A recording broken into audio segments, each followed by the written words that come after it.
Spoilers for episode 17, Edge of the World. Here's some things that I noticed while watching the episode. The reason why King dreams of Luz in her Grom outfit is because it's the only formal attire he's ever seen her wear.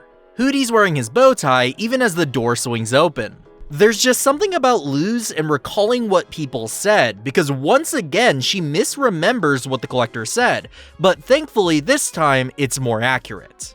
To you who stray so far from home, to me who's trapped beneath these bones, we'll play forever, me and you, when you paint the land in night bright hues! Let's slash and rend and crush and bruise, let's curse the land in night bright hues! Lilith says that Owlbert filled her in on all the details about the draining spell. But the problem is that Luz just literally told Eda, King, and Hooty, so Owlbert knowing all this and managing to fly there and back doesn't seem possible. Hooty says that he feels marching at the edge of the forest, which means that Hooty's able to track ground disturbances at an incredible distance. This explains how he's always had one over on the scouts in the past. The rowboat that the trio uses appears to be some sort of bathtub. A hint that King is actually a Titan is that when the energy spike comes off the finger, it's the same color and effect as King's sonic WAV attack. The skull on Titan Trapper Island is the same as during Eda's dream sequence from Knock Knock Knockin' on Hooty's door. Since we see the collector roaming the land in that episode, it hints that the Titan Trappers are probably, at the very least, allied with him. Since Tarek says that they're on the other side of the world, this explains why the Healing Coven hadn't ever seen a curse like the Owl Beast curse in the episode Keeping Up Appearances. Another hint that the collectors who they worship is that Bill's tower has a sun mounted at the top of it. It's also on top of Bill's door later in the episode. This week's runic code is on the bones of the Titan in Bill's tower, and translates to as.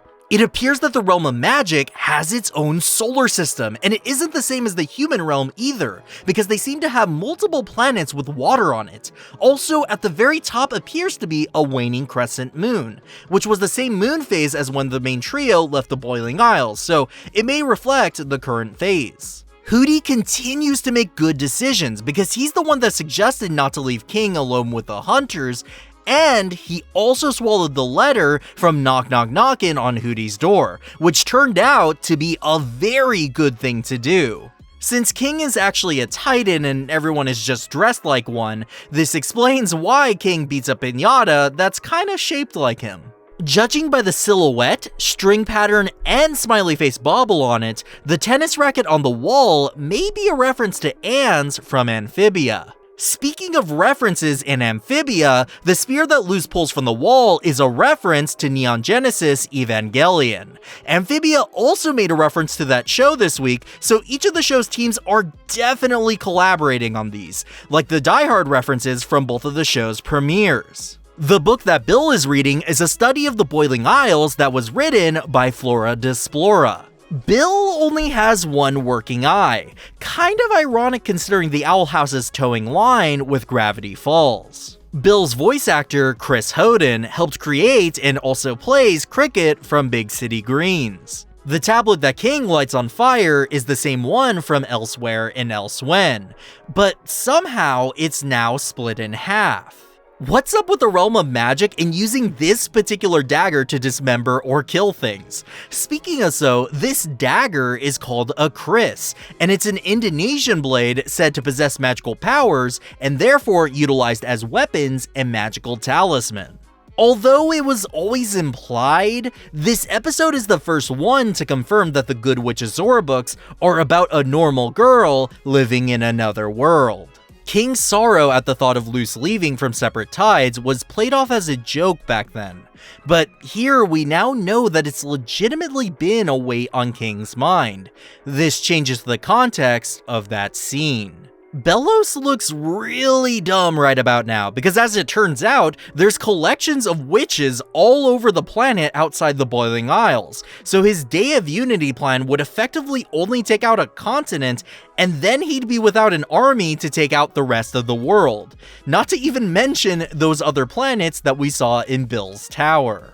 Not a great plan. The runes surrounding the keyhole, when translated, say seek the key, Fua the lock. This was likely a typo on the part of the animators and is actually meant to say fear, which is the acronym of all the Season 2 episode titles. King's Mark of the Collector rubs off on Luz when he says that he wants to go home. This could be foreshadowing of what's to come of the Collector's plans for Luz. And last but not least, besides the similar features, we've known about King being a Titan for quite some time thanks to some careful foreshadowing. Notably from Knock Knock Knockin' on Hooty's door, where next to Hooty's demon puberty wall, we see a picture of the Titan with a skull very similar to the one from Titan Trapper Island, and in the episode Understanding Willow, where a book from the young adult romance section has runes that translates to the Titan and his spawn. Be sure to leave a comment if you saw something I might have missed, and if you haven't already, subscribe to join the Witch Appreciation Society. I've been Danny K, and remember to do something nice for yourself today.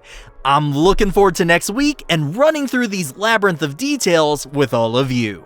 Stay wild, witches. I'll see you all on the Hex side.